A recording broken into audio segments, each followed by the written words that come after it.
तस्बीह मोहम्मद में यूं मसरूफ कलम हो,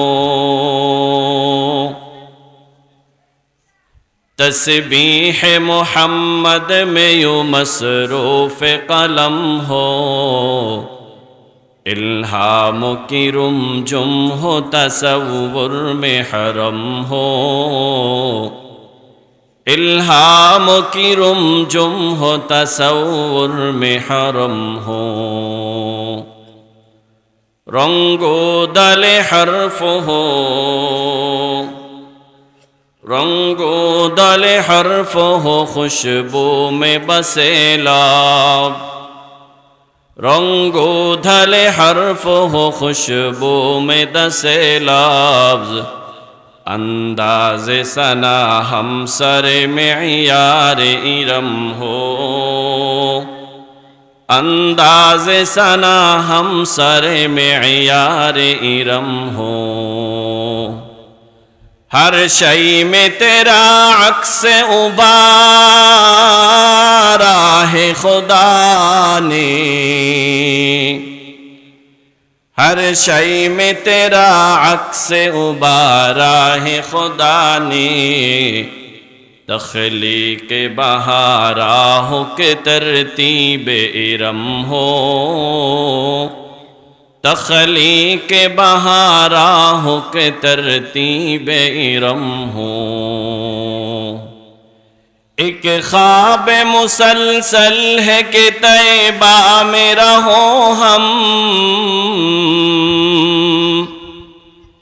एक ख्वाब मुसलसल है कि तैबा में रहो हम। हर लफ्ज़ मेरा तसरी तस्बीह मोहम्मद में इरम हो, हर लफ्ज़ मेरा तस्बीह मोहम्मद में शुमर हो। मेरे भाइयों, अल्लाह ताला आमादेरके बड़ो अल्प समय हायात दिए, बड़ो अल्प समयेर जन्य बड़ो छोटो अनेक छोटो एक पृथिवीते अल्लाह ताला आमादेरके पाठिয়েছেন। আর এই হায়াত যখন আমাদের শেষ হয়ে যাবে, আল্লাহ তাআলা আমাদের জন্য পরপারে আখিরাতে আরেকটা হায়াত রেখে দিয়েছেন। ওই হায়াত, সেই হায়াতের তুলনায় আমাদের দুনিয়ার হায়াত এটা কোনো কিছুই না। দুনিয়া যেমন জামান হিসাবে, কাল হিসাবে, সময় হিসাবে ছোট, ঠিক আয়তন হিসাবেও ছোট, আয়তন হিসাবেও ছোট, সময় হিসাবেও ছোট। আর পরকাল, জান্নাত, আর যদি কোনো কপাল পোড়া তার ঈমান না থাকে জাহান্নামে যায়, তাহলে জাহান্নাম। ওই দুইটা দুনিয়া থেকে সময় হিসাবেও বেশি, আয়তন হিসাবেও বড়। এখন প্রশ্ন, কত বড় কত বেশি? দুনিয়া কত ছোট, কত কম সময়? রাসূল আকরাম সাল্লাল্লাহু আলাইহি ওয়াসাল্লাম ইরশাদ করেন, তোমাদের মধ্যে কেউ যদি সমুদ্রের মধ্যে তার আঙ্গুলটাকে চুবায়, তো তার আঙ্গুলের মাথায় সমুদ্র থেকে কিছু পানি উঠবে। রাসূল বলেন, তার আঙ্গুলের মাথায় যেই পরিমাণ পানি সমুদ্র থেকে কমলো, আর যে পরিমাণ পানি সমুদ্রে বাকি থাকলো, রাসূল বলেন আঙ্গুলের মাথার পানিটা হলো তার দুনিয়ার হায়াত, আর সমুদ্রের সমস্ত পানিগুলি হলো তার পরকালের হায়াত। মুহাদ্দিসিনে কেরাম বলেন, রাসূল অপারক হয়ে আমাদেরকে এই দৃষ্টান্ত দিয়েছেন, না হলে দৃষ্টান্তটা এত সহজ না, আরো জটিল। বলে আরো জটিল কেন? আমাদের দুনিয়ার হায়াত এটা লিমিটেশন আছে, লিমিট। আর আখিরাতের হায়াত হলো আনলিমিট। এখন রাসূল আনলিমিট একটা জিনিসকে লিমিট দিয়া মেসাল দিছে। সমুদ্রের পানি এটার লিমিটেশন আছে না আনলিমিট? লিমিটেশন আছে। আনলিমিট আমি গুনতে পারি না, দেখি আনলিমিট। সমুদ্রের একটা সীমানা আছে, ওই সীমানার বাহিরে তো আর পানি নেই। আমার কাছে সমুদ্রের পানি এটা আনলিমিট মনে হয়, এই জন্যই রাসূল সমুদ্রের পানি দিয়ে দৃষ্টান্ত দিয়েছেন। মুহাদ্দিসিনে কেরাম লিখেন, কোন লোক যদি তার আঙ্গুল সমুদ্রে ঢুকায় আর আঙ্গুলের মাথায় পানি উঠে, ওই পানিটা সে এক জায়গায় রাখে, আবার ঢুকায় আবার এক জায়গায় রাখে, তো এটা সম্ভব তার আঙ্গুলের মাথায় পানি উঠতে উঠতে উঠতে উঠতে একদিন না একদিন সমুদ্র শুকিয়ে যাবে। তো সমুদ্র শুকিয়ে যাওয়া সম্ভব, কিন্তু আল্লাহ আখিরাতে আমাদের জন্য যে হায়াত রাখছেন এটা কখনো শেষ হবে না। আরেকটু জটিল করলেন, বলে না একবার না, একবার তার আঙ্গুলের মাথায় উঠে উঠে উঠে পানিগুলি আরেকটা সমুদ্র হয়ে গেছে, তো এবার আবার ওই সমুদ্র থেকে আঙ্গুলের মাথায় উঠে উঠে এসে আবার এখানে রাখলো। বলে এমন কয়েক হাজার বার করলো আর প্রত্যেকবারেই সমুদ্র শুকাইলো, বলে এটাও সম্ভব, কিন্তু আল্লাহ তাআলা পরকালে আমাদের জন্য যে হায়াত রাখছেন ওটার তারপরেও কোনো শেষ নেই। আল্লাহু আকবার। একজন মানুষ আজকে আমাদের দুনিয়াতে গড়ে হায়াত 50 বছর বা 60 বছর। যেই ছেলেটা, যেই বাচ্চাটা মায়ের পেট থেকেই মৃত্যুবরণ করলো, 1 মাস 2 মাস বাঁচলো, আমার 50-60 বছর হায়াতের কাছে তার ওই মায়ের পেটের 6 মাসের হায়াত দুনিয়ার কতটুকু? বলে এটার কোনো তুলনাই চলে না। আবার আমরা যারা 50 বছর 60 বছর হায়াত পাইলাম, পৃথিবীর শুরু থেকে নিয়ে আজকের দিন পর্যন্ত যতটুকু পৃথিবীর বয়স হয়েছে, ওই বয়সের সাথে আমার হায়াতটা কতটুকু? বলে কোনো তুলনাই চলে না। আবার পৃথিবী যেদিন থেকে শুরু হয়েছে, যেদিন পৃথিবী ধ্বংস হয়ে যাবে, ওই দিন পৃথিবীর শুরুর দিন থেকে নিয়ে পৃথিবীর ধ্বংস হওয়া পর্যন্ত যেই সময়টা, বলে এই সময়ের সাথে আর পরকাল অর্থাৎ কিয়ামতের ময়দানের যে হায়াত, কিয়ামতের ময়দানের একদিন আমাদের দুনিয়া থেকে 50,000 বছর বড় হবে। আমাদের দুনিয়ার দিন থেকে কিয়ামতের ময়দানের একদিন কত হাজার বছর বড়? ওয়া ইন্না ইয়াওমান ইনদা রাব্বিকা কাআলফি সানাতিম মিম্মা তাউদ্দুন।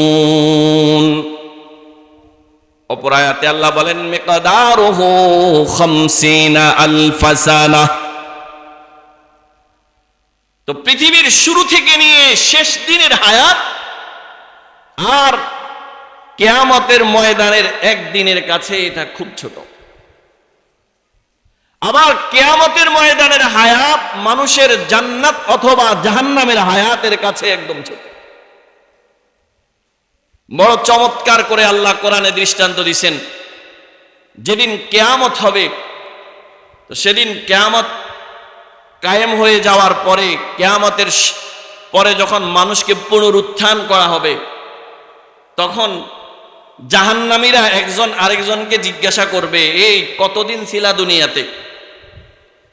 আবার জান্নাতীরাও উত্তর দিবে। এদের উত্তরটা আল্লাহ তাআলা কোরআনুল কারীমের সূরা তাহার 102 থেকে 4 নম্বর আয়াতে উল্লেখ করছেন। আল্লাহ বলেন, ইয়াওমা ইউনফাখু ফিস-সূরি ফাতাতুনা ইয়াওমা ইউনফাখু ফিস-সূর ওয়া নাহশুরুল মুজরিমিনা ইয়াওমাইযিন যুরকা ইয়াতাখাফাতুনা বাইনাহুম ইল্লা বিস্তুম ইল্লা আশরা।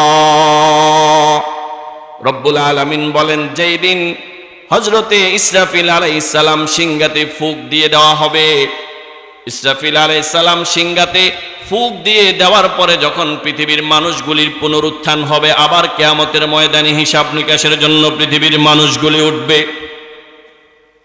জাহান্নামী ব্যক্তিগুলি তাদের চেহারার মধ্যে ভয়ের চিহ্ন থাকবে, ভীত সন্ত্রস্ত অবস্থায় উঠবে।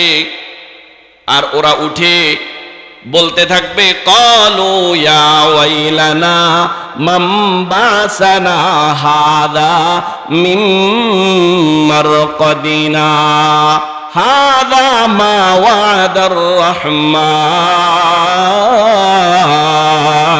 ওয়া সাদাকাল মুরসালুন। কিয়ামতের ময়দানে যখন কিয়ামত কায়েম হয়ে যাবে, জাহান্নামীরা যখন কিয়ামতের ময়দানে উঠবে, ভীত সন্ত্রস্ত হয়ে উঠবে, উঠে তারা চিৎকার করে বলতে থাকবে, ইয়া ওয়াইলানা, হায় আমাদের ধ্বংস, হায় আমাদের আফসোস, হায় আমাদের দুঃখ, মান বাসানা মিন মারকাদিনা হাযা, কে আমাদেরকে আমাদের কবর থেকে উঠায় আনলো, মিম্মার কদিনা, কবর থেকে কে আমাদেরকে উঠাইলো। এরা এই কথা কেন বলবে? ওরা কবরের মধ্যে এতদিন পর্যন্ত যে আযাবের মধ্যে ছিল, কিয়ামতের ময়দানের আযাব দেখে তারা কবরের সমস্ত আযাবের কথাগুলি ভুলে গিয়ে চিৎকার করতে থাকবে, কে আমাদেরকে কবর থেকে উঠায় আনলো। ফেরেশতারা উত্তর করবে, মান বাসানা মিন মারকাদিনা হাযা মা ওয়াদার রহমান। ফেরেশতারা বলবে, শুন, আজকে ওই দিন যেই দিন সম্পর্কে তোরা মিথ্যা সাব্যস্ত করতি, তোরা বলতি কিয়ামত কায়েম হবে না, আজকে ওই দিনেই তোরা উপনীত হয়ে গেছো। সূরা তাহার মধ্যে আল্লাহ বলেন, ইয়াওমা ইউনফাখু ফিস-সূরি ওয়া নাহশুরুল মুজরিমিনা ইয়াওমাইযিন যুরকা। কিয়ামতের ময়দানে যখন ওই জাহান্নামীরা, দুনিয়াতে যারা নেক আমল করে না, এরা উঠবে, ইয়াতাখাফাতুনা বাইনাহুম, তারা পরস্পর একে আরেকজনের কাছে ভয়ে ভয়ে ভীত সন্ত্রস্ত অবস্থায় চুপিসারে কানে কানে বলবে, ইল্লা বিস্তুম, এই দুনিয়াতে কয়দিন আসিলি? তো আরেকজনে উত্তর দিবে, ইল্লা আশরা, বলবে মনে হয় 10 দিন ছিলাম। সুবহানাল্লাহ, কয়দিন? আসলে কি সে 10 দিন ছিল না লম্বা সময় ছিল? তাকে আল্লাহ তাআলা হায়াত দেওয়ার পরে, মৃত্যুর পরে, কবরে থাকার পরে লম্বা হাজার হাজার বছর কেটে গেছে, সে বলবে 10 দিন। 10 দিন কেন বলবে? ওই কিয়ামতের দিনের কাছে তার এই পুরা জিন্দেগীর হায়াত 10 দিনের মতো মনে হয়। আল্লাহ কি বলবে? নাহনু আ'লামু বিমা ইয়াকুলুন ইয ইয়াকুলু আমসালুহুম তারিকাতান ইল্লা বিস্তুম ইল্লা ইয়াওমা।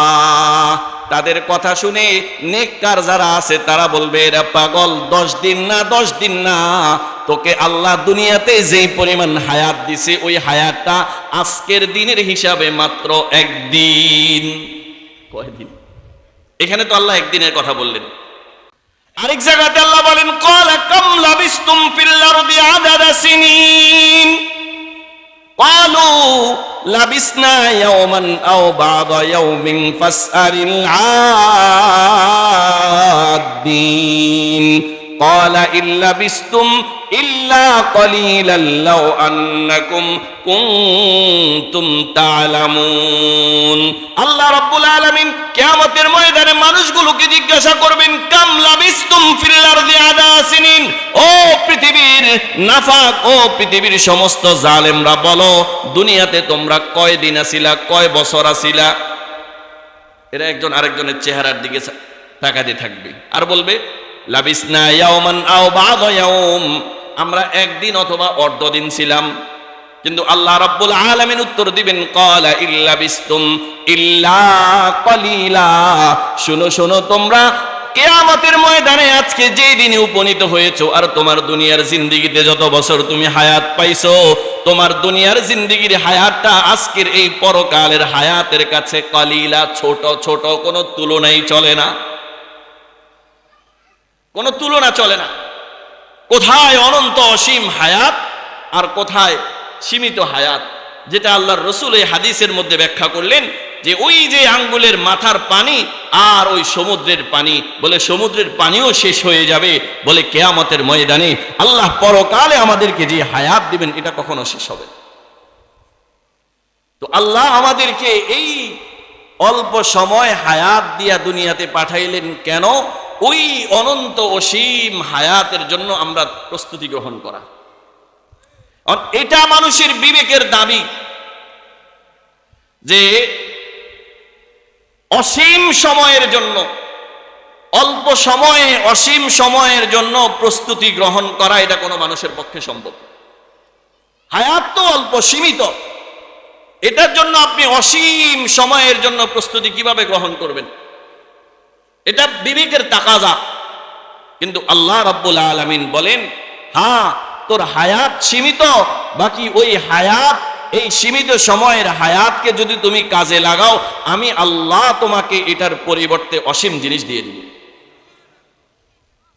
এজন্য আমাদের শায়েখ হাকিমুন নফস হযরত মাওলানা মুফতি মুশতাকুন নবী কাসেমি হাফিজাহুল্লাহ হযরত সব সময় একটা মিসাল দেন যে আল্লাহ রাব্বুল আলামিন মানুষের কোন নেক আমলের সওয়াব, নেক আমলের পরিপূর্ণ জাযা আল্লাহর জন্য দুনিয়াতে দেওয়া সম্ভব না। আরে মানুষের নামাজ তো দূরের কথা, মানুষের সারা জীবনের রোজা তো দূরের কথা, মানুষের একবার সুবহানাল্লাহর যে পরিমাণ সওয়াব, এই পরিমাণ সওয়াবও দুনিয়াতে দেওয়া সম্ভব না। হযরত বলেন, দুনিয়া হলো নেক আমলের জায়গা, আর জান্নাত হলো পুরস্কার নেওয়ার জায়গা। জান্নাত নেক আমলের পুরস্কার না, জান্নাত কি? পুরস্কার নেওয়ার জায়গা। একটু মনোযোগ দিয়ে বুঝবেন, দুনিয়া কিসের জায়গা? নেক আমলের জায়গা। দুনিয়াতে পুরস্কার দেওয়া সম্ভব না, পাওয়াও সম্ভব না নেক আমলের। বলে হাদিসের মধ্যে যে আসছে 5 ওয়াক্ত নামাজ পড়লে আল্লাহ তাআলা 5টা পুরস্কার দিব, দুনিয়াতে দিব, আখিরাতে দিব। তো এটা আপনি বলেন যে নেক আমলের সওয়াব পুরস্কার দুনিয়াতে পাওয়া সম্ভব না। হ্যাঁ, হাদিসও ঠিক আছে, এই কথাও ঠিক আছে। দুনিয়াতে আল্লাহ যেটা দিবেন, রাসূল আমাদেরকে যেটা দেওয়ার ব্যাপারে ঘোষণা করছেন, এটা হলো এক্সট্রা। এটা কি? Extra facility. নেক আমলের সওয়াব দুনিয়াতে দেওয়া সম্ভব না। বলে আমি তো বুঝি নাই, আপনাদেরকে বুঝাই। প্রসিদ্ধ এক হাদিস আমরা সকলেই জানি, রাসূল করিম সাল্লাল্লাহু আলাইহি ওয়াসাল্লাম বলেন, কোন লোক যদি একবার সুবহানাল্লাহ বলে, আল্লাহ তাআলা তাকে কি দান করবেন বলেন তো দেখি? জান্নাতে একটা গাছ দিবেন। কি দিবেন? জান্নাতে একটা গাছ দিবেন। গাছটা কত বড়? রাসূল সহিহ হাদিস বলতেছে, গাছের আয়তন হলো কোন একটা আরবি ঘোড়া যদি 70 বছর পর্যন্ত দৌড়ায় অনবরত, 1 সেকেন্ডের জন্য, 1 মুহূর্তের জন্য থামলো না, অনবরত দৌড়াইতে থাকলো। বলে একটা আরবি ঘোড়া 70 বছর পর্যন্ত অনবরত দৌড়াইলে যেই পরিমাণ সে অতিবাহিত করতে পারবে, পথ অতিবাহিত করতে পারবে, ওই গাছের ছায়া হবে এটুকু। তাহলে রাসূল এখানে মধ্যে গাছ কত বড় এটা বলেন না, গাছের ছায়ার কথা বলছেন। এবার একটু আমরা বুঝার চেষ্টা করি গাছের ছায়া থেকে যে গাছটা কত বড় হবে। 70,000 বছর, এটা তো রাসূল হাদিসের মধ্যে বলছে। একটু আমরা দুনিয়ার অঙ্ক দিয়া এটারে একটু আজকে হিসাব করি। শুনতে রাজি আছেন নি? দেখি কে কে রাজি আছেন, একটু হাত তোলেন। নারায়ে তাকবীর। মনোযোগ দিয়ে শুনতে হবে ইনশাআল্লাহ। আমরা বেশিরভাগ কোরআন হাদিস নিয়ে পড়াশোনা করার কারণে বিভিন্ন বিষয়ের উপর আমাদের নলেজ কম, আপনাদের অনেক বেশি আছে। এখানে অনেক উচ্চশিক্ষিত লোক আছেন। ভূগোল, তারপরে গণিত নিয়ে আপনারা অনেক পড়াশোনা করছেন। আমি একটা হিসাব আপনাদেরকে আজকে দেই যে একবার সুবহানাল্লাহর সওয়াব আল্লাহ এই পৃথিবীতে আমাদেরকে দেওয়া সম্ভব কিনা। রাসূল এই হাদিসের মধ্যে বললেন, একবার সুবহানাল্লাহ বললে তাকে আল্লাহ যেই গাছ দিবেন জান্নাতের মধ্যে, ওই গাছের ছায়া হইল আরবি ঘোড়া 70 বছর পর্যন্ত দৌড়াইলে যতটুকু পথ অতিক্রম করবে, এতটুকু হইল গাছের ছায়া। গাছ কত বড়? গাছ কত বড় এটা আমাদের পক্ষে জানাও সম্ভব না, বেনে আসাও সম্ভব না। কারণ আল্লাহ তাআলা কোরআনুল কারীমের মধ্যে ইরশাদ করছেন, আমি জান্নাত এমন এক নেয়ামত দিয়ে দিছি যেটা মানুষ কোনোদিন চোখেও দেখে নাই। মালা আইনুন রাত, পৃথিবীর কোন চোখ দেখে নাই, ওয়ালা উযুনুন সামিআত, পৃথিবীর কোন কান শুনে নাই, ওয়ালা খাতারা আলা কলবি বাশার, পৃথিবীর কোন অন্তর কখনো কল্পনাও করতে পারে নাই। এই কথাটা আপনার বুঝে আসবে না। এই তো আমার আজকের হিসাবটা একটু আজকে আমি 3টা থেকে বসে বসে হিসাবটা মিলাইছি।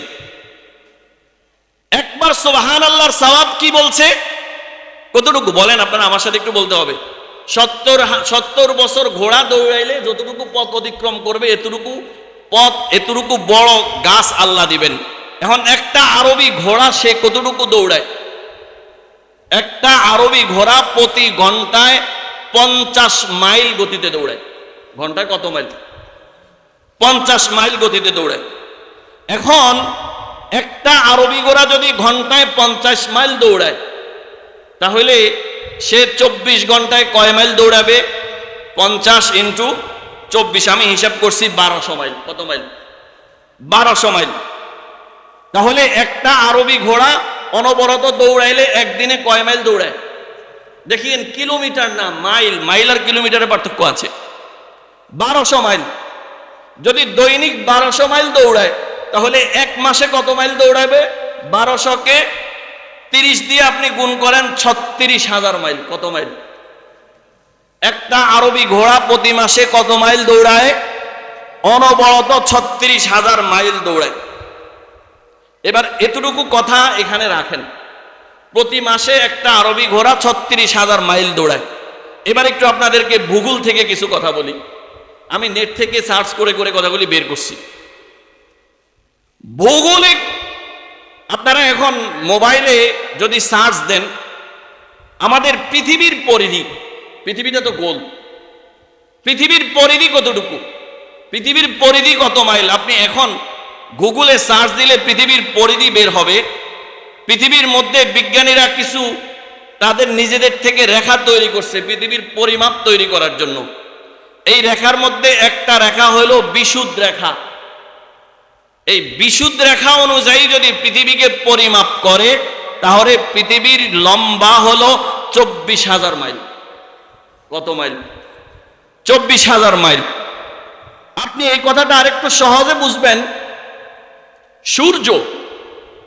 সূর্য প্রত্যেক দিন উঠে আর প্রত্যেক দিন অস্ত যায়। শুধু কি বাংলাদেশে উঠে না, পৃথিবীর সব দেশে উঠে। তার মানে সূর্য পৃথিবীকে কি করে? প্রদক্ষিণ করে। বিজ্ঞানীদের কথা হলো না সূর্য প্রদক্ষিণ করে না, পৃথিবী প্রদক্ষিণ করে। কোরআন বলতেছেন, ওয়াশ-শামসু তাজরি লিমুস্তাকাররিন লাহা যালিকা তাকদীরুল আজিজিল আলীম ওয়াল কমারা কদ্দারনাহু মানাজিলা হাত্তা আদা কাল উরজুনিল কদীম লাশ-শামসু ইয়ানবাগী লাহা তাজরি লাশ-শামসু ইয়ানবাগী লাহা আন তুদরিকাল কমারা ওয়ালাল লাইলু সাবিকুন নাহার ওয়া কুল্লুন ফি ফালাকিন ইয়াসবাহুন। আল্লাহ রাব্বুল আলামিন এই তিনটা আয়াতের মধ্যে তিনটা থিওরি পৃথিবীর সমস্ত বিজ্ঞানীর কাছে পেশ করলেন। আল্লাহ রাব্বুল আলামিন বলেন, সূর্যকেও আমি আল্লাহ তৈরি করেছি, চন্দ্রকেও আমি আল্লাহ তৈরি করেছি। আমি আল্লাহ সূর্যকে তৈরি করে সূর্য তার নিজের মন মতো চলবে এই নিয়তি আমি আল্লাহ দেই নাই। সূর্য চন্দ্র তার মন মতো চলবে, চন্দ্রকে আমি আল্লাহ এই ক্ষমতা দেই নাই। বরং পৃথিবীর সূর্য চন্দ্র থেকে নিয়ে শুরু করে পৃথিবীর জাররা জাররা প্রত্যেকটা জিনিস আমি আল্লাহর হুকুমের অনুসরণ করে। আল্লাহ বলে, ওয়াশ-শামসু তাজরি লিমুস্তাকাররিন লাহা। ও পৃথিবীর সমস্ত বিজ্ঞানী শুনে রাখো, সূর্য তার নিজস্ব কক্ষপথের মধ্যে ঘুরে। ওয়াল কমারা কদ্দারনাহু মানাজিলা। এবং আমি চন্দ্রকেও তৈরি করলাম, চন্দ্রকেও চলার জন্য আমি আল্লাহ কক্ষপথ তৈরি করে দিলাম। চন্দ্র তার আপন কক্ষপথের মধ্যে ঘুরে। এরপরে আল্লাহ বললেন, লাশ-শামসু ইয়ানবাগী লাহা আন তুদরিকাল কমারা ওয়ালাল লাইলু সাবিকুন নাহার। শুনে রাখো, আমি আল্লাহ সূর্য এবং চন্দ্রকে যেই হুকুম পৃথিবীর শুরুর দিন থেকে দিয়েছি, সূর্য কখনো আমার হুকুম অমান্য করে না। সূর্য তার কক্ষপথে চলে, চন্দ্র তার কক্ষপথে চলে। আল্লাহ বলেন, সূর্য কখনো চন্দ্রকে ধরে ফেলবে, সূর্য কখনো চন্দ্রের সাথে সংঘর্ষ লাগবে, এমন কোনোদিনও হবে না। ওয়ালাল লাইলু সাবিকুন নাহার। আমি আল্লাহ নিয়ম তৈরি করে দিয়েছি, রাত আগে আসবে, দিন পরে আসবে। শুনে রাখো, কখনো এমন হবে না যখন দিন আগে আসবে রাত পরে আসবে। অর্থাৎ আমি আল্লাহর দেওয়া এই বিধান কখনো পরিবর্তন হবে না। সুতরাং এই আয়াতের মধ্যে আল্লাহ যেই কথা বললেন, প্রাসঙ্গিকভাবে আমাদের একটা এখান থেকে ভুল সংশোধন করা দরকার। যখন আকাশের মধ্যে চন্দ্রগ্রহণ লাগে, সূর্যগ্রহণ লাগে, আগে আমাদের মুরব্বীরা আমাদেরকে বলতো যে সূর্য চন্দ্ররে খায়া ফেলে, চন্দ্র সূর্যরে খায়া ফেলে, আধা পয়সার লাই, এমন কথা আমরা শুনছিনি। তাহলে এটা ভুল কথা না সঠিক কথা? আল্লাহর কোরআন বলতেছে না, সূর্য কখনো চন্দ্রের সাথে সংঘর্ষ লাগে না, চন্দ্র কখনো সূর্যের সাথে সংঘর্ষ লাগে না, প্রত্যেকটা আপন আপন কক্ষপথে চলে।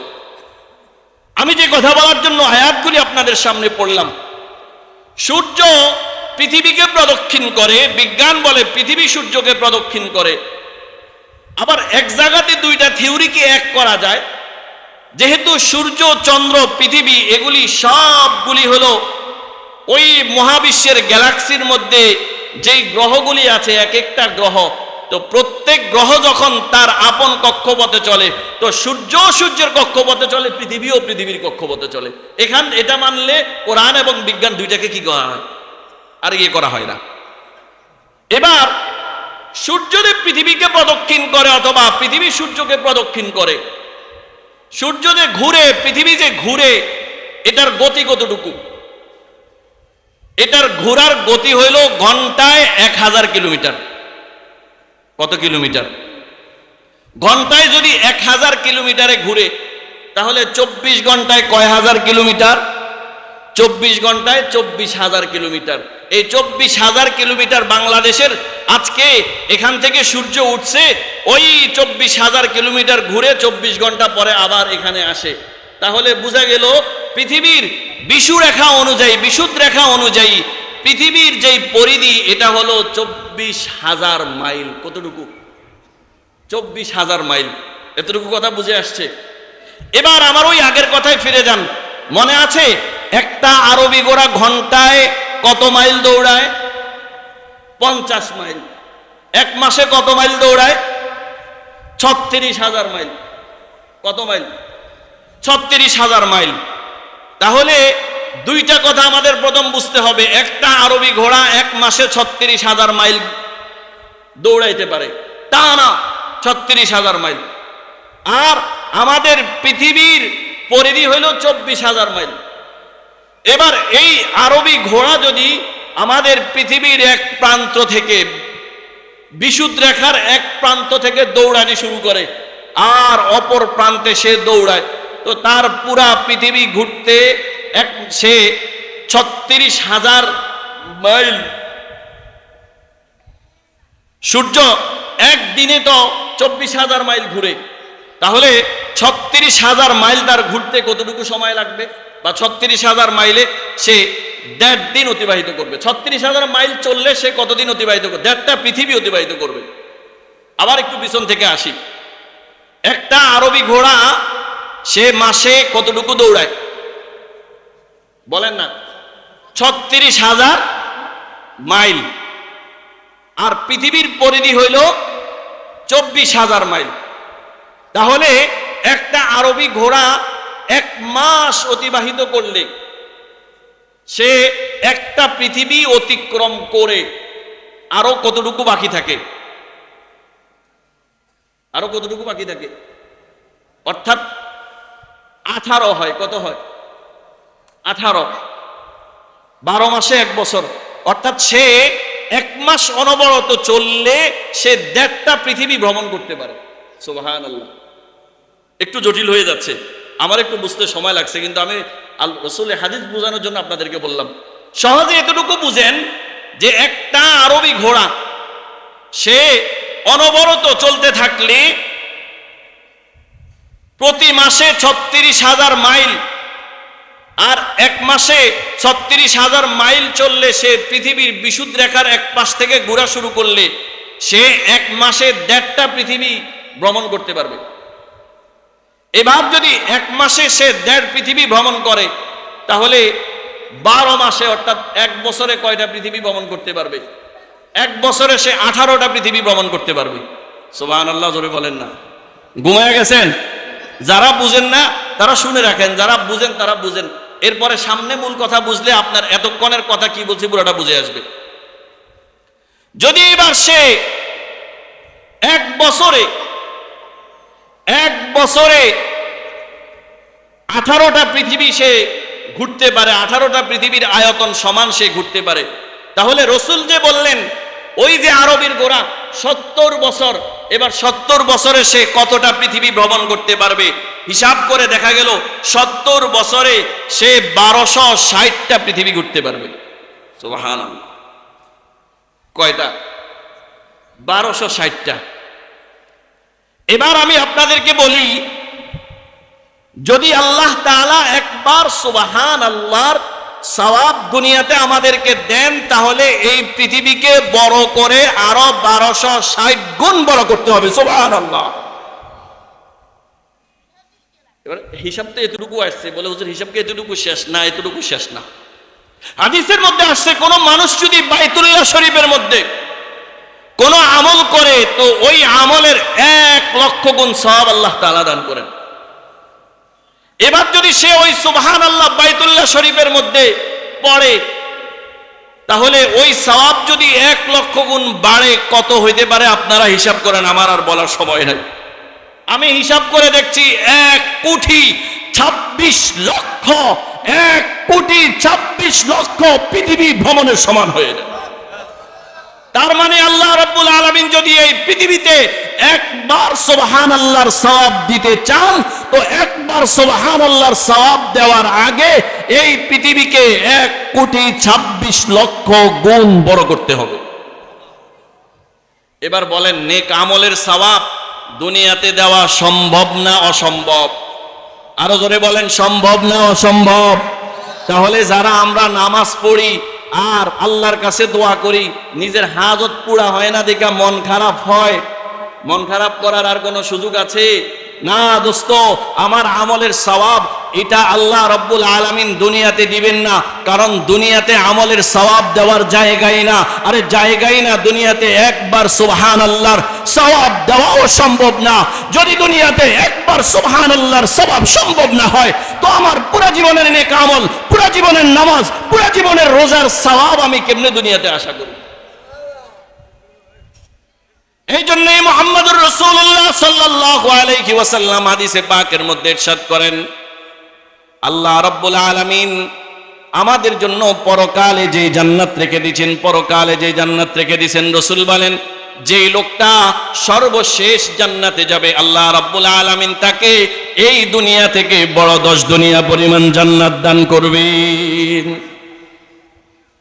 দোস্ত, এতক্ষণে হিসাব আমি আপনাদেরকে যেটা বুঝাইলাম, এই হিসাবটা হলো মহাবিশ্বের গ্যালাক্সির মধ্যে কোটি কোটি গ্রহ নক্ষত্র যে ঘোরাফেরা করে গ্যালাক্সির মধ্যে, ওই কোটি কোটি গ্রহ নক্ষত্রের মধ্যে ছোট্ট একটা গ্রহ হইল আমাদের পৃথিবী। এই কোটি কোটি গ্রহ আর নক্ষত্র, এটা হইল প্রথম আসমানের নিচে। কোথায়? বিজ্ঞান বলে কোটি কোটি পৃথিবীর চাইতে বড় বড় গ্রহ নক্ষত্র ওই গ্যালাক্সিতে ঘুরতেছে, আবার হারিয়ে যাচ্ছে। এই যে কোটি কোটি গ্রহ নক্ষত্র যেগুলা ঘুরতেছে, হারিয়ে যাচ্ছে, এটা হলো প্রথম আসমানের নিচে। প্রথম আসমানের নিচে কোরআন এবং হাদিস থেকে পাওয়া যায়, প্রথম আসমানের নিচে এই যে পৃথিবী, তার ছোট এক কোণার মধ্যে আমরা মানুষরা বসবাস করি। পৃথিবী ওই কোটি কোটি গ্রহের মধ্যে একটা ছোট্ট গ্রহ, আর এই কোটি কোটি গ্রহ নিয়ে মহাবিশ্বটা হলো প্রথম আসমানের নিচে। এরপরে প্রথম আসমানে কি শেষ না, তারপরে আসমান আছে। আল্লাহ বলেন, আমি আসমানকে 7 তবকাতে তৈরি করেছি, জমিনকে আমি আল্লাহ 7 তবকাতে বানাইছি। প্রথম আসমান এর নিচের যা আছে এই সবগুলি দ্বিতীয় আসমানের কাছে কতটুকু? কোরআন এবং হাদিসের মধ্যে পাওয়া যায়, প্রথম আসমান এবং তার নিচে যা আছে এই সবগুলি দ্বিতীয় আসমানের কাছে হলো একটা আংটির মতো। দ্বিতীয় আসমান কত বড়? তৃতীয় আসমান কত বড়? হাদিসের মধ্যে পাওয়া যায় তৃতীয় আসমান এর কাছে দ্বিতীয় আসমানটা হলো একটা আংটির মতো, চতুর্থ আসমানের কাছে তৃতীয় আসমানটা আংটির মতো, পঞ্চম আসমানের কাছে চতুর্থ আসমানটা আংটির মতো, ষষ্ঠ আসমানের কাছে পঞ্চম আসমানটা আংটির মতো, এরপরে 7 নম্বর আসমানের কাছে 6ষ্ঠ নম্বর আসমানটা আংটির মতো। শুধু এতটুকু শেষ না, আল্লাহ রাব্বুল আলামিন বলেন, আল্লাহু লা ইলাহা ইল্লা হুয়াল হাইয়ুল কাইয়্যুম লা তাখুযুহু সিনাতুন ওয়ালা নাওম লাহু মা ফিস ফিস সামাওয়াতি ওয়া মা ফিল আরদি মান যাল্লাযী ইয়াশফাউ ইনদাহু ইল্লা বিইذনিহি ইয়ালামু মা বাইনা আইদিহিম ওয়া মা খালফাহুম ওয়া লা ইউহিতুনা বিশাইইন মিন ইলমিহি ইল্লা বিমা শাআ ওয়াসি'a কুরসিয়ুহুস সামাওয়াতি ওয়াল আরদ ওয়া লা ইয়াউদুহু হিফযুহুমা ওয়া হুয়াল আলিয়্যুল আযীম।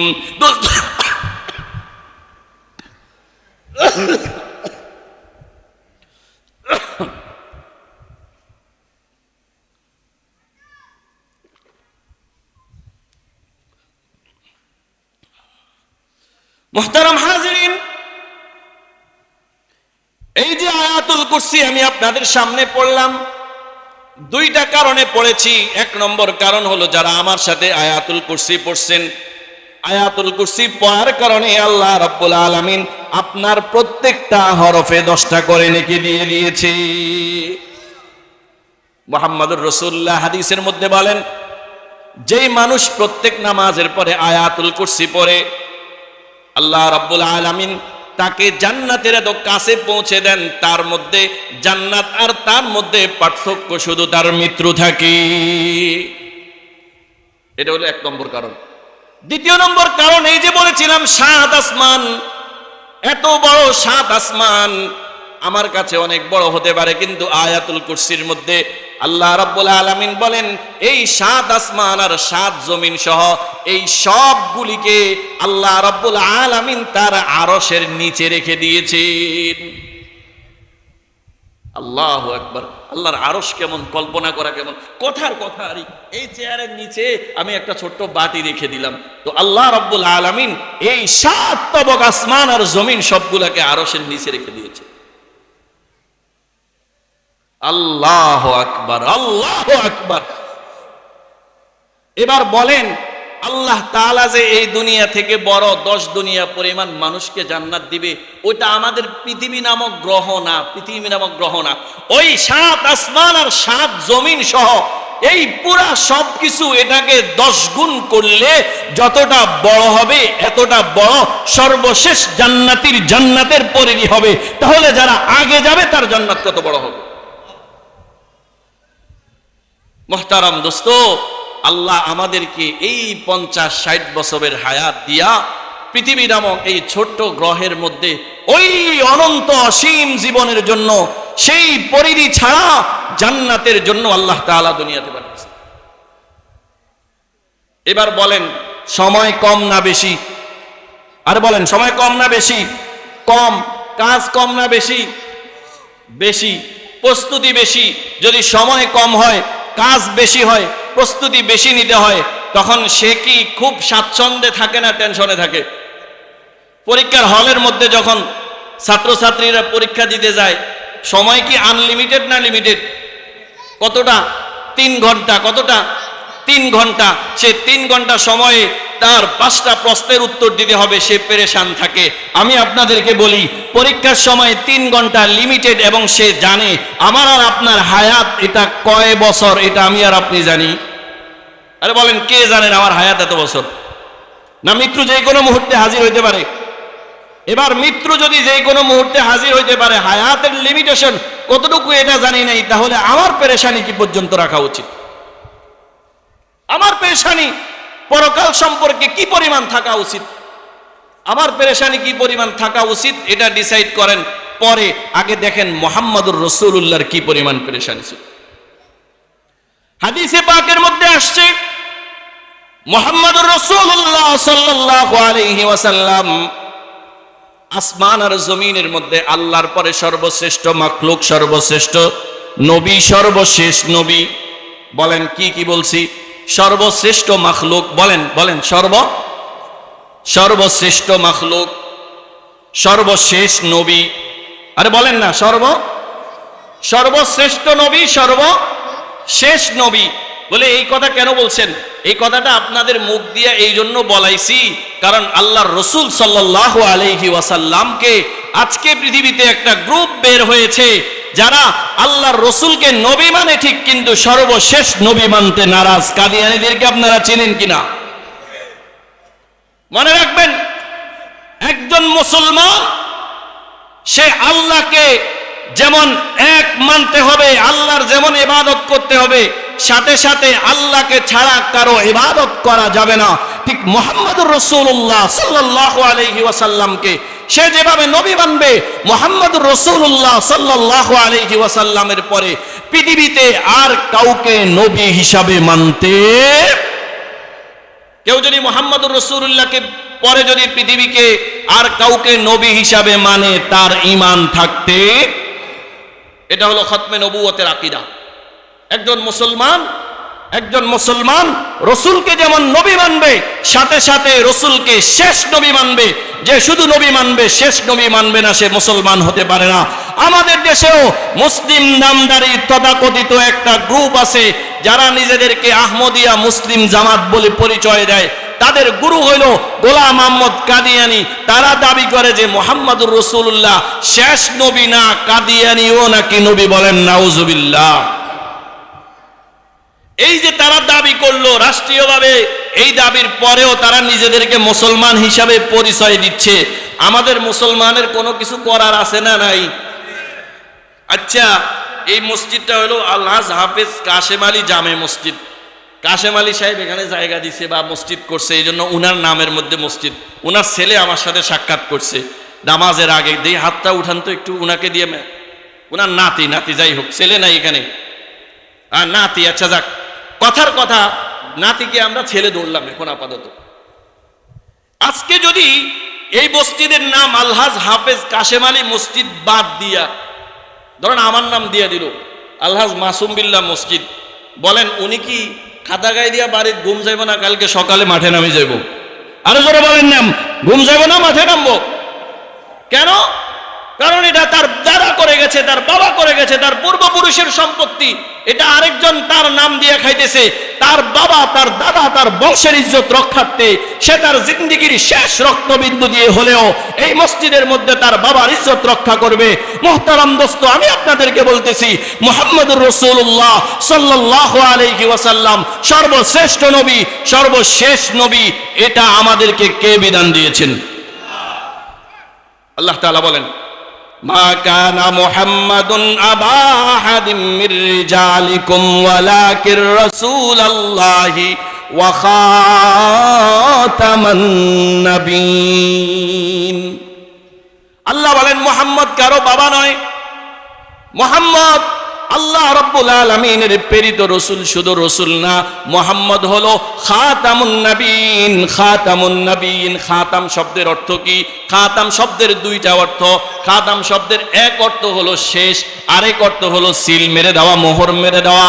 যেমন আল্লাহ তাআলা সূরা বাকারার মধ্যে ইরশাদ করেন, খাতামাল্লাহু আলা কুলুবিহিম ওয়া আলা সামঈহিম ওয়া আলা আবসারিহিম গিশাওয়া ওয়া লাহুম আযাবুন আযীম। আল্লাহ রাব্বুল আলামিন বলেন, আল্লাহ তাআলা কাফেরদের অন্তরের মধ্যে মোহর মেরে দিয়েছেন, সিল মেরে দিয়েছেন। কাফেরদের অন্তরের মধ্যে মোহর মেরে দিয়েছেন, সিল মেরে দিয়েছেন। কোন জিনিস যখন মোহর মেরে দেয়, সিল মেরে দেয়, এটার অর্থ কি? এটার অর্থ হলো যেই জিনিসের মধ্যে মোহর মেরে দেয়, ওই জিনিস থেকে মোহর মেরে দেওয়ার পরে, সিল মারার পরে কোনো জিনিস ওখান থেকে বেরও হইতে পারে না, আবার ওখানে কোনো জিনিস ঢুকতেও পারে না। আল্লাহ রাব্বুল আলামিন মুহাম্মদুর রাসূলুল্লাহ সাল্লাল্লাহু আলাইহি ওয়াসাল্লামকে শেষ নবী হিসাবে দুনিয়াতে পাঠিয়ে আল্লাহ তাআলা খতমে নবুয়তের সিল মেরে দিয়েছেন। অর্থাৎ নবীদের এই সংখ্যার মধ্যে বাহিরের থেকে কেউ আর নবী হিসাবে ঢুকতেও পারবে না। আর যারা নবী হিসাবে আল্লাহ নির্বাচন করছে, তাদেরকে নবীর কাতার থেকে কেউ বাদও দিতে পারবে না। এই জন্যই আল্লাহ রাব্বুল আলামিন কোরআনুল কারীমের মধ্যে হযরতে আদম থেকে নিয়ে শুরু করে ঈসা পর্যন্ত সমস্ত পয়গম্বরদের কাছ থেকে আল্লাহ তাআলা একটা ওয়াদা নিয়েছিলেন। وَإِذْ أَخَذَ اللَّهُ مِيثَاقَ النَّبِيِّينَ لَمَا آتَيْتُكُم مِّن كِتَابٍ وَحِكْمَةٍ তুম্মা জাআকুম রাসূলুম মুসাদ্দিকুল লিমা মাআকুম লাতুমিনুন্না বিহি ওয়া লাতানসুরুন্নাহু। আমার সময় শেষ হয়ে যাচ্ছে, পুরো আয়াতের অর্থ করব না, সারমর্মটা আমি আপনাদেরকে বলি। আল্লাহ রাব্বুল আলামিন সাইয়্যিদুনা আদম থেকে নিয়ে শুরু করে ঈসা পর্যন্ত পৃথিবীতে যতগুলো নবী আসছেন, আল্লাহ রাব্বুল আলামিন সমস্ত নবীদের থেকে একটা ওয়াদা নিছেন, ও পৃথিবীর সমস্ত নবীরা তোমাদের থেকে আমি একটা ওয়াদা নিচ্ছি। বলে কি ওয়াদা? বলে আমি আল্লাহ তোমাদের সবার পরে সর্বশেষ একজনকে নবী হিসেবে বানাবো, অর্থাৎ মুহাম্মদকে নবী হিসেবে পাঠাবো। আমি আল্লাহ তোমাদের কাছে ওয়াদা নিতেছি, যদি তোমরা দুনিয়াতে থাকা অবস্থায় আমার নবী মুহাম্মদ দুনিয়াতে আগমন করবে, আমি আল্লাহ তোমাদেরকে দুইটা কাজের জন্য ওয়াদা দিয়েছি। এক নম্বর ওয়াদা হলো লাতুমিনুন্না বিহি, সর্বপ্রথম তোমরা আমার নবীর উপর ঈমান আনবে। দ্বিতীয় নম্বর ওয়ালা তানসুরুন্নাহু, ঈমান আনার পরে পরে তোমরা আমার নবী মুহাম্মদকে সাহায্য করবে। এরপরে আল্লাহ বললেন ক্বালা আকরারতুম, ও পৃথিবীর সমস্ত নবীরা আমার সাথে এই ওয়াদায় তোমরা ওয়াদাবদ্ধ হয়েছো কিনা? তারা উত্তর করলো ক্বালু আকরারনা। আল্লাহ রাব্বুল আলামিন, আল্লাহ আমরা আপনার এই ওয়াদার সাথে একত্রতা পোষণ করলাম। আল্লাহ রাব্বুল আলামিন বললেন ক্বালা ফাশহাদু ওয়া আনা মাআকুম মিনাশ শাহিদিন, তোমরা নিজেরা এই যে ওয়াদা আমার কাছে দিছো, তোমরা নিজেরাও সাক্ষী থাকো, আমি আল্লাহ এটার উপর সাক্ষী আছি। দোস্ত, আমি আপনাদেরকে প্রশ্ন করতে চাই, মুহাম্মদুর রাসূলুল্লাহ সাল্লাল্লাহু আলাইহি ওয়াসাল্লাম হযরতে আদম থেকে নিয়ে ঈসা পর্যন্ত কোন নবী দুনিয়াতে থাকা অবস্থায় যে আল্লাহর রাসূল দুনিয়াতে আসবেন না, এটা আল্লাহ জানতো কিনা? বলেন, আল্লাহ জানতো না? এরপরেও যে আল্লাহ ওয়াদা নিছে আমার নবীর উপরে, আমার নবী যদি তোমরা দুনিয়াতে থাকা অবস্থায় আসে, দুই কাজের যে ওয়াদা নিছেন, আল্লাহ কেন ওয়াদা নিলেন? ফেয়লুল হাকিম লা ইয়াখলু আনিল হিকমা, আল্লাহ অনর্থক ওয়াদা নেন নাই। আল্লাহ রাব্বুল আলামিন তার এই ওয়াদা আল্লাহ তাআলা 100% পুরা করছেন, বলি সুবহানাল্লাহ। একটা পুরা হয়ে গেছে, আরেকটা একজনে পুরা করবে। বলে কেমনে সম্ভব? ওনারা তো আগেই মরে গেছে, ওয়াদা কেমনে পুরা হয়েছে? আমরা যারা মেরাজের ঘটনা জানি, যখন আল্লাহ রাব্বুল আলামিন তার রাসূল মুহাম্মদুর রাসূলুল্লাহ সাল্লাল্লাহু আলাইহি ওয়াসাল্লামকে মেরাজে গমন করিয়েছেন, তখন আল্লাহর রাসূল সাল্লাল্লাহু আলাইহি ওয়াসাল্লামকে জিবরাইল আমিনের মাধ্যমে নিয়ে গেছিলেন। আমাদের পৃথিবীতে নিয়ম, আপনার বাড়িতে যখন কোনো মেহমান আসে, তো মেহমানকে রিসিভ করার জন্য যাকে পাঠানো, ও কি বাড়ি থেকে রিসিভ করে নিয়ে আসে, না বাড়ির কাছাকাছি আসলে রিসিভ করে? কথার কথা, আজকে যদি আমাকে রিসিভ করার জন্য আপনারা কাউকে পাঠাইতেন, তো সে হয়তো মাঝদি বাজার পর্যন্ত যাইতো, সে মাঝদি বাজার থেকে যে আমার রিসিভ করে আনতো, সোনাপত্তন যাই আনতো না। এটা পৃথিবীর নিয়ম। কিন্তু দেখেন আল্লাহ রাব্বুল আলামিন তার নবী মুহাম্মদুর রাসূলুল্লাহ সাল্লাল্লাহু আলাইহি ওয়াসাল্লামকে রিসিভ করার জন্য হযরতে জিবরাইল আমিনকে সরাসরি রাসূলের বাড়িতে পাঠিয়ে দিয়েছে। দোস্ত, মেরাজের ঘটনা অনেক লম্বা, আজকের এই স্বল্প সময়ে বলে শেষ করতে পারবো না। আমি যেই কথাটা বোঝানোর জন্য আপনাকে বলতেছি, জিবরাইল আমিন মেরাজের রাত্রিতে রসুলের ঘরে চলে গেছেন, ছাদ ফেরে গেছে, রসুলকে ঘুম থেকে জাগাইছেন, জাগায় বললেন ইয়া মুহাম্মদ। রসুল বললেন তুমি কে? বলল আমি জিবরাইল। বলে কেন আসছো? বলে আল্লাহ আমাকে পাঠাইছে। বলে কেন পাঠাইছে? বলে আল্লাহ আজকে আপনাকে আমন্ত্রণ করছে, আল্লাহ আজকে আপনাকে আল্লাহর বাড়িতে আমন্ত্রণ করেছে। এই জন্য এটা আমাদের গর্ব, এটা আমাদের গর্ব। আদম আলাইহিস সালাম ছাড়া পৃথিবীর বাকি সব নবীরা মানুষের কাছে জান্নাত জাহান্নামের ব্যাপারে না দেখে সতর্ক করছে, কিন্তু আমরা যে নবী পেয়েছি মুহাম্মদুর রাসূলুল্লাহ সাল্লাল্লাহু আলাইহি ওয়াসাল্লাম, তিনি স্বচক্ষে জান্নাত আর জাহান্নাম দেখে আমাদেরকে বলেছেন। জিবরাইল আমিন বললেন রাসূল চলেন, আল্লাহ আমাকে আপনার বাড়িতে দাওয়াত করছে, আরশে আজিমের মধ্যে দাওয়াত করছে, আরশে আজিমে যাইতে হবে। আল্লাহ রাব্বুল আলামিন চাইলে মুহাম্মদুর রাসূলুল্লাহকে রাসূলের ঘর থেকে সরাসরি আরশে নিয়ে যাইতে পারতেন, কিন্তু আল্লাহ বলেন না না, ওগো রাসূল আমার একটা কাজ বাকি আছে, ওই কাজটা আজকে সম্পাদন করতে হবে, আজকে ছাড়া এই কাজ কখনো সম্পাদন করা হবে না। বলে কি কাজ?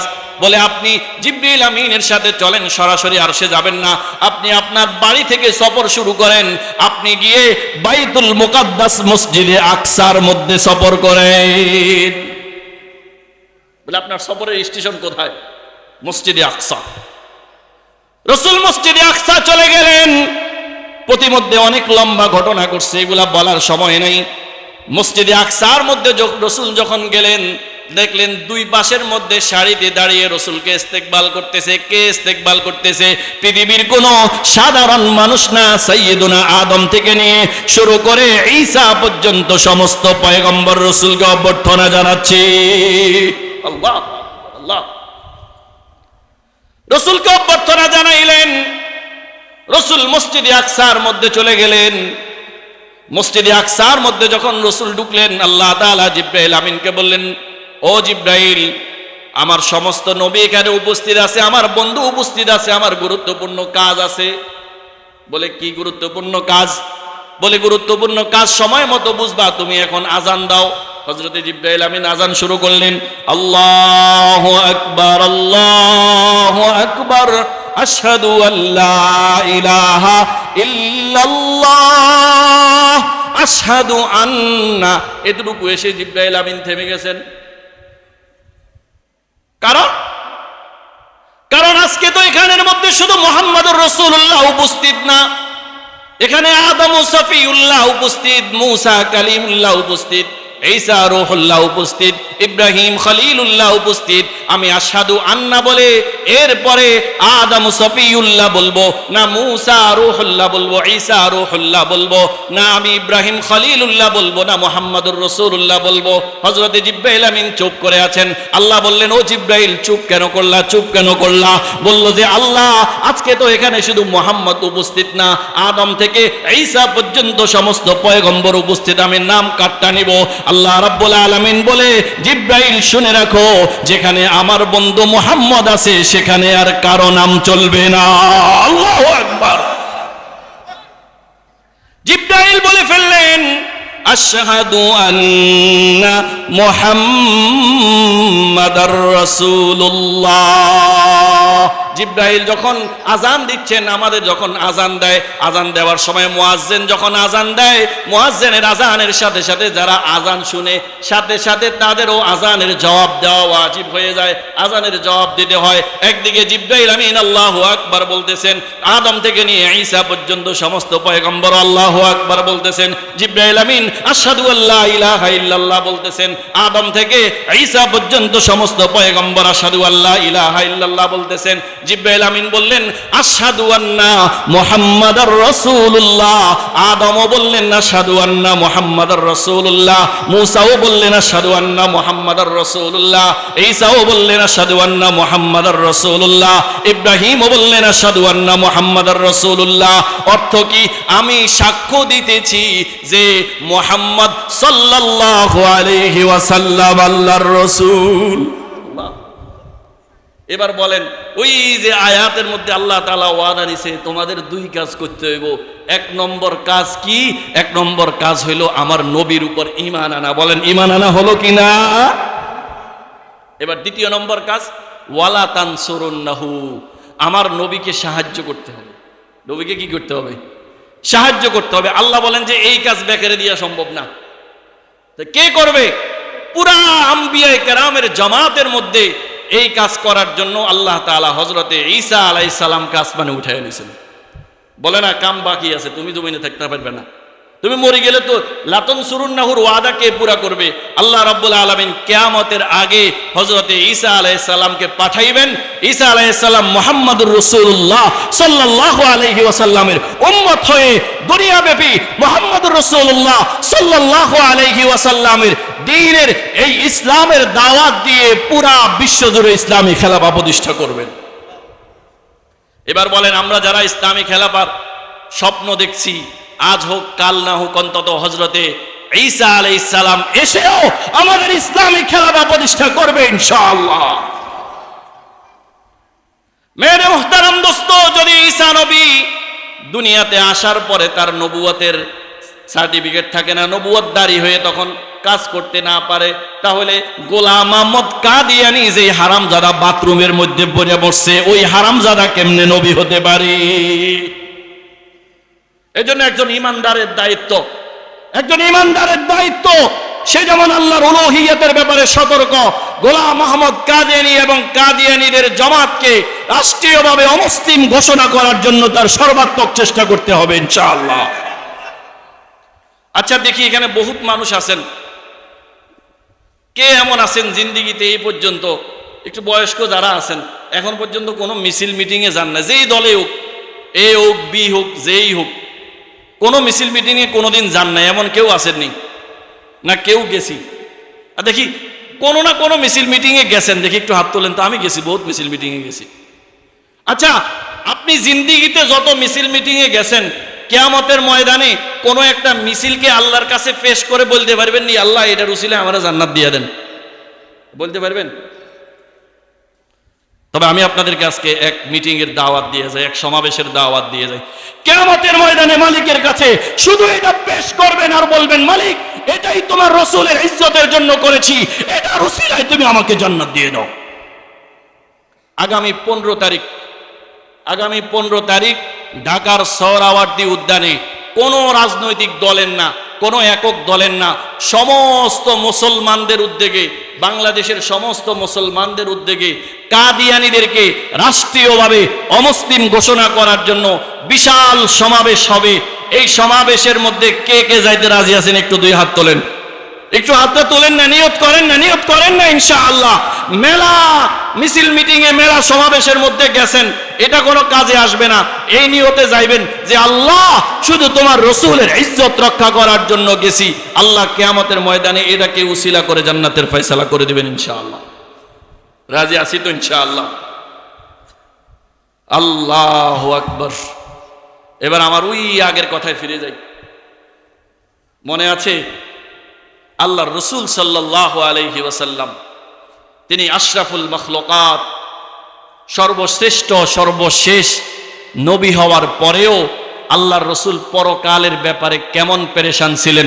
হাদিসের মধ্যে আসছে রাসূল করিম সাল্লাল্লাহু আলাইহি ওয়াসাল্লাম পরকালের ব্যাপারে মুতাওয়াসিলুল আহজান, সব সময় পেরেশানিতে থাকতেন। দায়মাতুল ফিকরা, সব সময় চিন্তা ফিকির করতেন। আল্লাহ রাসূলের সাহাবী হযরতে সিদ্দিক আকবর রাদিয়াল্লাহু তাআলা আনহু, তিনি সব সময় কান্না করতেন। হযরতে ওমরে ফারুক, যার ব্যাপারে রাসূল হাদিসের মধ্যে বলছেন, লাউ কানা বাদি নবিয়ান লাকানা উমর, আমার পরে পৃথিবীতে কেউ যদি নবী হয় সে আমার ওমর হবে। হযরতে ওমরে ফারুক রাদিয়াল্লাহু তাআলা আনহুর ব্যাপারে হাদিসের মধ্যে আসছে, রাতের গভীরে মানুষ হযরতে ওমরে ফারুক রাদিয়াল্লাহু তাআলা আনহুর ঘরের পাশ দিয়ে যাচ্ছেন, আর দেখতেছেন হযরত ওমর ছোট বাচ্চার মতো ফুফায়া ফুফায়া কান্না করতেছে। হযরত ওমরকে জিজ্ঞাসা করা হলো, ভাই ওমর কেন কান্না করতেছো? হযরতে ওমর বলেন, আল্লাহ রাব্বুল আলামিন আমাকে দুনিয়ায় পাঠাইছে, মুহাম্মদুর রাসূলুল্লাহর সাহাবী করে পাঠাইছে। আমি জানি না মুহাম্মদুর রাসূলুল্লাহর সাহাবী হিসাবে আমি কি পরিমাণ আমল করতে পেরেছি, জানি না আমার হায়াতের এই দিনগুলোতে আমি পরকালের জন্য কোনো সঞ্চয় অর্জন করতে পারি কিনা, এই জন্য কাঁদতেছি। হযরত আলী রাদিয়াল্লাহু তাআলা আনহু রাতের বেলা তাহাজ্জুদের সময় উঠে চিৎকার করতেছে, ইয়া সাফরা ইয়া বাইদা গুরি গাইরি, ও দুনিয়া ও দুনিয়া ও দুনিয়া, ও টাকা পয়সা, তুমি আমাকে ধোঁকা দিও না, আমাকে ধোঁকা দিও না, অন্য কাউকে ধোঁকা দাও। বলে ভাই দুনিয়া কিভাবে ধোঁকা দেয়? হ্যাঁ, দুনিয়া সবচেয়ে বড় ধোঁকা দেয়, দুনিয়ার সব কিছু ধোঁকা দেয়। এই জন্যই আল্লাহ তাআলা আমি খুতবার মধ্যে যে আয়াত তেলাওয়াত করেছি, ওই আয়াতের মধ্যে বলেন, ইয়া আইয়ুহাল্লাযীনা আমানু লা তুলহিকুম আমওয়ালুকুম ওয়ালা আওলাদুকুম আন যিকরিল্লাহ।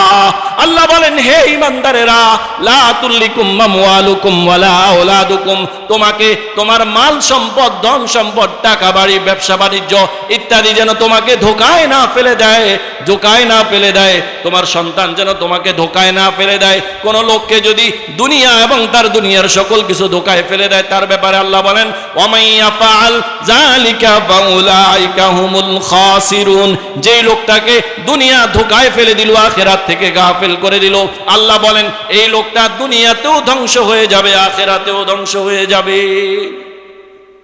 এই জন্য রাসূল করিম সাল্লাল্লাহু আলাইহি ওয়াসাল্লাম বললেন যে তুমি আখিরাতকে দুনিয়ার মোকাবেলার মধ্যে দুনিয়াকে আখেরাতের মোকাবেলার মধ্যে বিক্রি করে দাও, দুনিয়াকে আখেরাতের মোকাবেলায় বিক্রি করে দাও।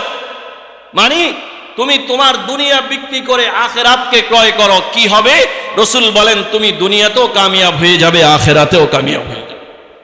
আর যদি তুমি আখেরাতকে বিক্রি করে দুনিয়া কিনো, তো রাসূল বলেন তোমার দুনিয়াও শেষ, আখেরাতও শেষ। এই জন্য রাসূল আবার খুতবার আরেকটা আয়াত সেখানে বললেন, রিজালুল্লাহ তুলহিহিম তিজারাতু ওয়ালা বাইউন আন যিকরিল্লাহ ওয়া ইকামিস সালাতি ওয়া ইতাইজ যাকাহ ইয়াখাফুনা ইয়াওমান তাতাকাল্লাবু ফীহিল কুলুব ওয়াল আবসার। আল্লাহ রাব্বুল আলামিন জান্নাতি লোকদের পরিচয় দেন। জান্নাতি লোকরা এমন লোক, আল্লাহ রাব্বুল আলামিন কেমন যেন এখানে মানুষের পরিচয় দেন। মানুষ হইল ওই লোকটা, রিজালুল্লাহ তুলহিহিম তিজারাতু ওয়ালা বাইউন আন যিকরিল্লাহ, যাকে তার ব্যবসা, যাকে তার ঘর বাড়ি, যাকে তার দুনিয়ার দ্বন্দ্ব হলো ছেলে মেয়ে সবকিছু, আল্লাহর জিকির থেকে গাফিল করবে না, আল্লাহ থেকে গাফিল করবে না, ওয়া ইকামিস সালাহ নামাজ থেকে গাফিল করবে না, ওয়া ইতাইজ যাকাত যাকাত থেকে গাফিল করবে না, ইয়াখাফুনা ইয়াওমান তাতাকাল্লাবু ফীহিল কুলুব ওয়াল আবসার, এবং সে এমন দিনের ব্যাপারে ভয় করবে যেই দিন পৃথিবীর সমস্ত অন্তরগুলি পরিবর্তন হয়ে যাবে, অর্থাৎ কিয়ামতের দিনকে পরিবর্তন। কিয়ামতের দিনের ব্যাপারে বললেন যে ব্যক্তি ওই কিয়ামতের দিনেও আল্লাহ রাব্বুল আলামিনকে ভয় করে চলবে, দুনিয়া থেকে গাফিল না হবে, আল্লাহ বলেন এরাই হলো পৃথিবীর আসল মানুষ। এই জন্য মুহতারাম দোস্ত, দুনিয়ার ব্যাপারে রাসূল হাদিসের মধ্যে বলেন আর দুনিয়া আসহারু মিন হারুত ওয়া মারুত, দুনিয়া হারুত মারুতের জাদু থেকেও বড় জাদুঘর। বলে কেন হারুত মারুতের জাদুঘর থেকে বড় জাদুঘর? বলে হারুত মারুতের জাদু দিয়া স্বামী আর স্ত্রীর মধ্যে দূরত্ব তৈরি করে দিত, আর দুনিয়ার জাদু মানুষকে আল্লাহ এবং তার বান্দা থেকে দূরত্ব তৈরি করে দেয়।